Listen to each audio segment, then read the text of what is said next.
హైదరాబాద్ ఓయూలోని నాగదేవత ఆలయంలో భక్తుల రద్దీ నెలకొంది. నాగుల పంచమి సందర్భంగా ఆలయానికి భక్తులు భారీగా తరలివచ్చారు. నాగేంద్రుడిని పుట్టకు పసుపు కుంకుమలతో పూజలు చేశారు. అనంతరం పుట్టలో గుడ్లు పాలు పోసి మొక్కులు చెల్లించుకున్నారు.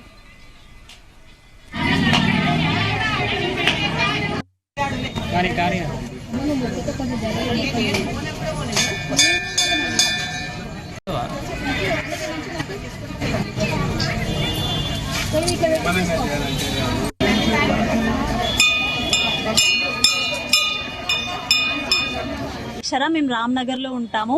యూనివర్సిటీ నాగదేవత ఎల్లమ్మ టెంపుల్ చాలా పవిత్రమైనది కాబట్టి ఈ రోజు నాగుల చవితి సందర్భంగా మేము ఇక్కడికి పుట్టలో పాలు పోయడానికి వచ్చాము. నాగుల చవితి ప్రత్యేకత ఏంటి అంటే పిల్లలు కాని భార్యాభర్తలు మొక్కడం వల్ల పిల్లలు అవుతారనే నమ్మకం. అంటే చాలా డేస్ నుండి మ్యారీడ్ కానీ ఉమెన్స్ కానీ మొక్కుతే పెళ్లిళ్ళు అవుతాయనే నమ్మకంతో ఇక్కడ పుట్టలో పాలు పోయడం జరుగుతుంది. సో అందుకనే నాగుల చవితిని కొంచెం ప్రధానంగా అభిప్రాయపడతారు ప్రజలు. గత 60 ఏళ్లుగా ఇక్కడ చాలా మంది జనాలు రావడం మొక్కులు చెల్లించుకోవడం జరుగుతుంది. కాకపోతే ఈ గుడిని కొంచెం డెవలప్ చేయాలని కోరుకుంటున్నాను. ఇక్కడ నాగదేవత యూనివర్సిటీ దగ్గర ఉన్నది. ఇక్కడ అమ్మవారికి పుట్టల వాళ్ళు పూజలు చేస్తారు. పూజలు చేసి వాళ్ళు ఆరోగ్యంగా ఉండాలి, ప్రపంచం కూడా ఆరోగ్యంగా ఉండాలి, అందరూ ఆరోగ్యంగా ఉండాలని వాళ్ళు పూజలు చేస్తున్నారు ఆడపడుచులు.